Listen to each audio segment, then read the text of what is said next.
What if Hawkins' shiny new mall was just the cover for monsters, mind control, and secret Russian labs? Before the fireworks and the chaos, this is the summer when secrets burst, friendships are tested, and darkness crawls right out of the basement. Hawkins has a brand new obsession: the Starcourt Mall. Teens swarm to loiter, shop, and chase the latest fashions, while parents groan as their favorite local stores go extinct. But there's something weird about Starcourt, besides suspicious discounts and weirdly good ice cream. Joyce Byers is investigating her own mystery. Magnets around town keep falling off the fridge. Joyce is on a mission. If only Hopper could stop playing overprotective cop and finally ask her out. The action really starts underground, where a hidden complex hums with Russian tech and army-sized security. Meanwhile, the high school crew just wants to hang out. Mike and Eleven are stuck in romance drama. Uh-oh. I think we're in trouble. Will is desperate for one last game of D&D, and Lucas is slurping new Coke. The mall is more dangerous than a clearance sale on Black Friday.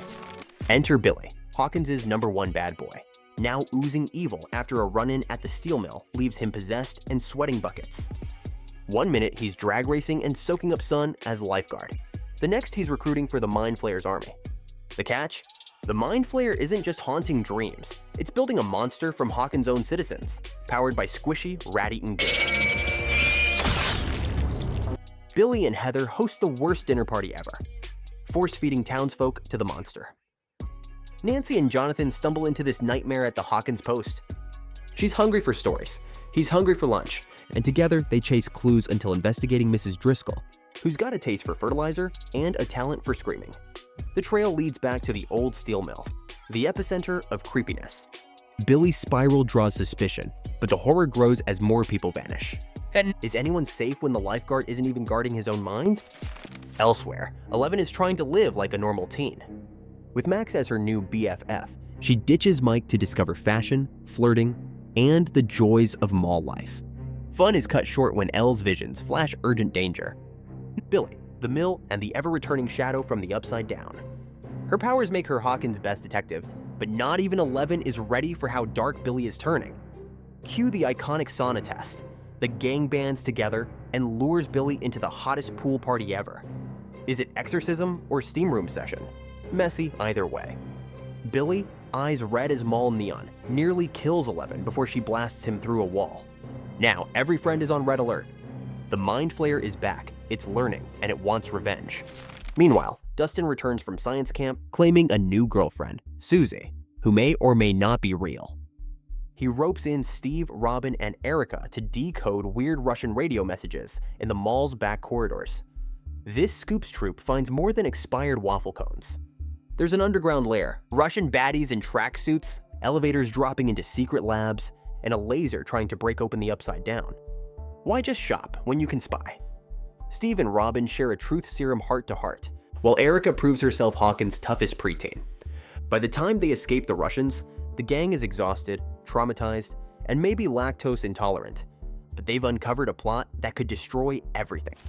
It all explodes at the 4th of July, and Hawkins rocks with more than fireworks.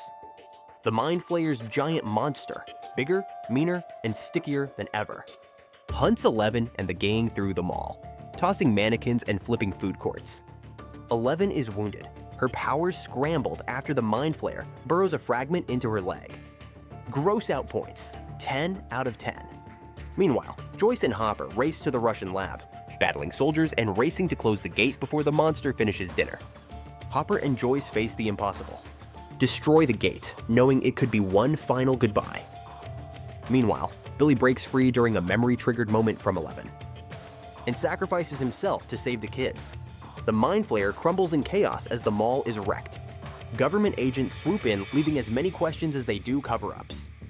Eleven, now powerless, reads a letter from Hopper that could break any heart. The Byers pack up and leave Hawkins, but one more mystery taunts everyone. A Russian bunker, a captive Demogorgon, and whispers of the American. That's Stranger Things Season 3. Mall brawls, monster showdowns, romance drama, and one game-changing sacrifice. Which twist shocked you most?